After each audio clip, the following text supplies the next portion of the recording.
Tapi kalau seumpama yang terjadi cuaca ekstrimnya cukup ini, kami sudah antisipasi antara lain yang pertama program saya yang paling utama adalah ini istilahnya pilih biji asam. Mungkin bapak dan semua sudah tahu itu bekerja sama dengan pemilik sumur bor.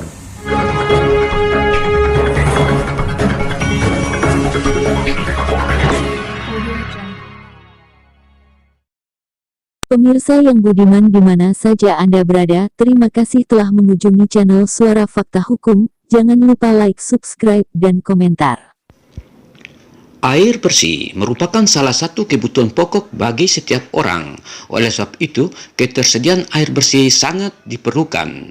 Untuk warga Kota Kupang, masalah kesulitan air bersih pada umumnya terjadi di saat memasuki musim kemarau. Guna mengatasi kekurangan air bersih, PDAM Kota Kupang telah melakukan antisipasi, diantaranya bekerja sama dengan beberapa pemilik sumur bor yang berada di Kota Kupang. Hal tersebut dilakukan guna mendukung suplai air bersih milik PDAM. Direktur PDAM Kota Kupang, Joni Otemusu, saat ditemui media ini di ruangan kerjanya 2 Juni 2021 menjelaskan pihaknya akan berusaha semaksimal mungkin agar warga Kota Kupang, terlebih pelanggan PDAM, tidak mengalami kesulitan air bersih di saat terjadi musim kemarau. Selamat pagi Bapak. Kedatangan kami tempat ini ingin mengetahui pelayanan PDAM terkait dengan menjelang atau memasuki musim panas Kota Kupang. Jadi sendirinya dalam kondisi saat ini masyarakat kedepannya pasti akan kesulitan mendapat sumber air bersih. Mohon penjelasan dari Bapak seperti apa persiapan atau antisipasi daripada PDAM Kota Kupang. Ya, makasih Kak Karong. Jadi mungkin kemarin Batonde curah hujan memang cukup tinggi yang diakhiri oleh badai seroja. Terus pasca badai seroja sampai dengan saat ini cuaca panas ya, mungkin di luar dugaan ya, sangat terik. Itu ya berakibat nanti pada saat nanti di musim kemarau. Ya syukur dia punya musim hujan seperti yang tahun kemarin. Maksudnya yang sebelumnya. Tapi kalau seumpama yang terjadi cuaca ekstrimnya cukup ini, kami sudah antisipasi antara lain yang pertama program saya yang paling utama adalah ini istilahnya pilih biji asam. Mungkin bapak dan semua sudah tahu itu bekerja sama dengan pemilik sumur bor. Nah, biasanya kalau kemarau panjang untuk sumur bor itu dia turunnya tidak terlalu signifikan. Dia bisa turunnya sampai paling jelek tuh sampai 60-50%. Lain kalau air permukaan itu yang biasa dia drastis, tanda petik. Dalam hal ini PDAM Kota itu untuk air permukaan itu hanya ada dua nanti tambahan satu nanti air hitam. Itu di Oiba dan di Fontaine, di Kali Dendeng. Nah, mungkin ini bapak dong kakak semua tahu bahwa Kali Dendeng sekarang adalah dalam taraf ini pengerjaan oleh Balai 169 miliar yang nanti selesainya mungkin di akhir tahun, paling lambat di Februari, di awal tahun atau diserahkan. Nah, di situ ada 150 liter per detik. Ya mungkin selama ini yang terjadi justru airnya banyak terbuang ke laut. Setiap tahun itu sudah dihitung itu sekitar 11 juta lebih kubik ke laut. Nah, sekarang istilah agak ditahan. Nah, mungkin itu yang untuk bisa menyelesaikan untuk di bagian barat dan di sebagian kecil di bagian tengah. Nah, di bagian tengah itu saya punya kemarin ketika masuk sini saya punya fokusnya adalah di Oipura. Itu beberapa sumur bor itu yang saya itu sekitar 25 liter per detik, itu yang sekarang kita lagi produksi untuk didistribusi. Yang lainnya mungkin di wilayah timur kemarin waktu saya masuk saya untuk ini blood spam saya untuk sementara saya hentikan, walaupun kemarin kita ada perjanjian kerjasama ulang. Karena apa? Kita minta syaratnya airnya harus bersih. Terus karena kemarin juga sampai saat kemarin airnya belum, tidak mungkin juga saya tunggu. Ada sekitar 4.000 lebih pelanggan, akhirnya saya pilih biji asam. Di situ kita sudah berhasil kerjasama sama yang pertama di sini Sinode. Kalau lembaga Sinode sama Gereja Merturia. Yang kedua, terus yang ketiga itu punya sumurnya masyarakat, punya Pak Martin Tela, itu 10 liter per detik. Kalau Sinode 5 liter per detik, Gereja Merturia 5 liter per detik. Ini tadi saya ulang, Pak Martin Tela 10 liter per detik, Pak Boni 5 liter per detik, Pak Herman punya 4 liter per detik, terus Pak Alo punya ini 8 liter per detik. Itu yang diharapkan untuk mengcover Jadi pada saat kemarin yang cuaca panas cukup ekstrim yang di tahun kemarin sampai bulan November, itu di titik-titik tertentu di Penfui, di Osapa Selatan, sebagian Penfui dan sebagian dari itu air di situ sudah mengalir 24 jam dan airnya tidak kotor. Dulu kita tidak pakai belut lagi, air belut. Jadi untuk spot di situ ya kita pakai orang bilang isinya pilih biji asam. Plus dari yang di Oipura, dari Oipura itu kita bisa melayani sampai untuk antisipasi di Jalan Bajawa dan mungkin nanti di Kayu Putih nanti dalam rencana tahun ini sampai dengan di TDM. Jadi yang sekarang kami atas itu adalah spot-spot belut yang ada. Di samping itu juga kami menambah pelanggan. Antisipasinya untuk cuaca panas itu kami sudah antisipasi dengan mungkin kami ada tambahan nanti di gereja Lahero di ini di Amabi, Jalan Amabi, plus dengan mungkin di ini ada 3 sumur bor yang mungkin dalam bulan ini juga kami akan kerjakan itu di Belo, di dekat sumur bor kita yang lama. Itu untuk mensuplai di khususnya tengah, mengatasi di tengah.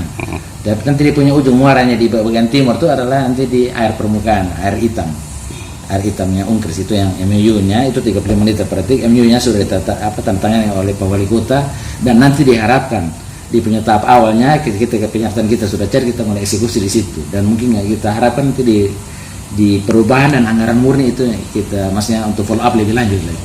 Dan dari situ cukup besar investasinya sekitar 4,7 miliar. Nanti kami eksekusi dulu untuk kayak Osapa Kumuh di Kampung Nelayan di Osapa.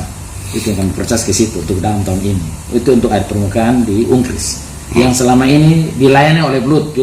Jadwalnya tidak jelas. Terus kemarin juga Badai Seroja mereka punya pipa utamanya juga terputus. Jadi kita sudah antisipasi, kita sudah ada jalan keluar.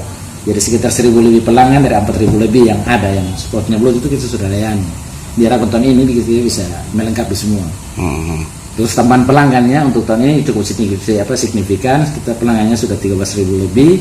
Diharapkan tahun ini kita bisa dapat tambahan sekitar 500 dari reguler.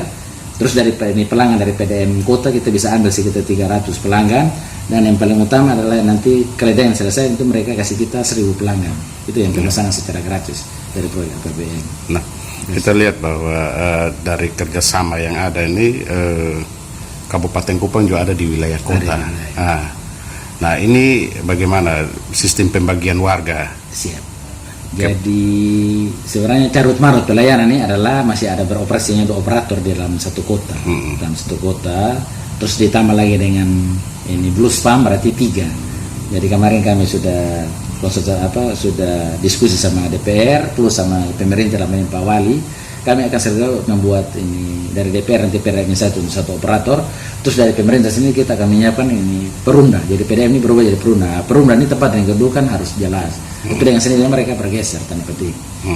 Jadi saya bilang ke Pak Wali, antar mau lewat PU lewat apa, kasih saya penyertaan atau titip lewat PU program. Kali dia yang selesai itu dengan sini saya usir mereka. Tanda petik. Saya rebut pasar mereka itu. Ya tidak usah ribut-ribut lagi ya. Dengan sendirinya pelanggannya saya ambil. Karena mereka punya cukup banyak ini. Iya cukup banyak. Tapi dia pelanggannya terkurus terus, turun terus. Dia mungkin kalau mau tambah di kabupaten. Kalau untuk khusus kota nanti terlebih kalau dia yang selesai, seperti saya ambil sekitar 5.000-6.000 pelanggannya saya ambil pasti. Karena harinya jalan tiap hari. Kan kita uji pelayanan saja.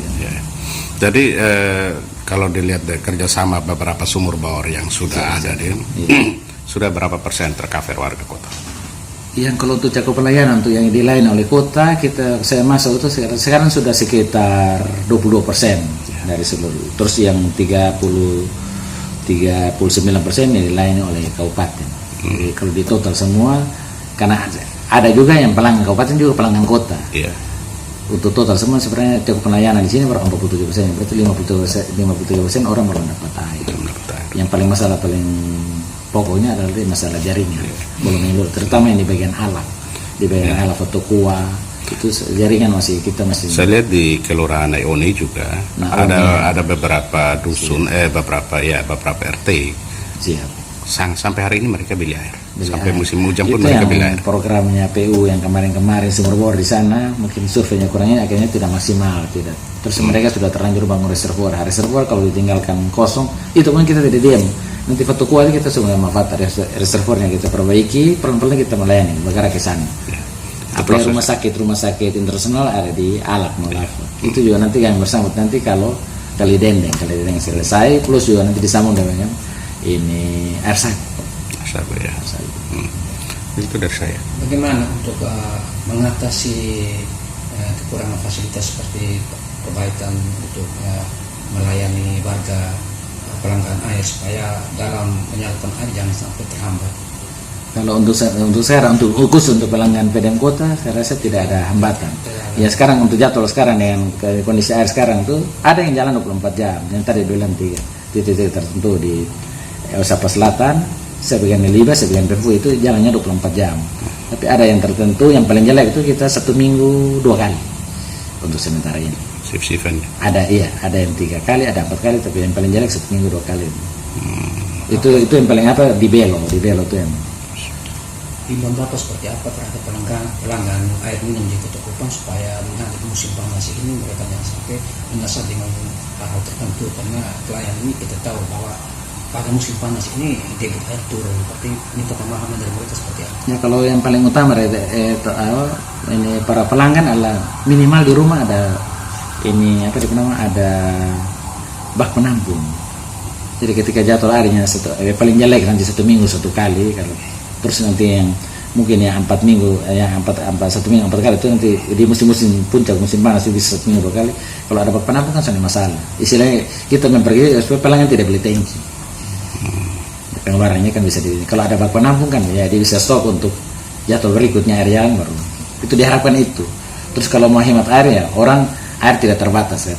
Kalau mau bilang hemat juga tidak hemat. Mau hemat seperti apa? Pelanggan ini yang penting ada air, yang penting nonton beli tangki. Paling jelek tidak beli tangki saja. Ekonomi ya lumayan kan. Dari saya itu saja. Baik. Terima kasih, Pak. Terima kasih. Terima kasih. Ya, makasih kan.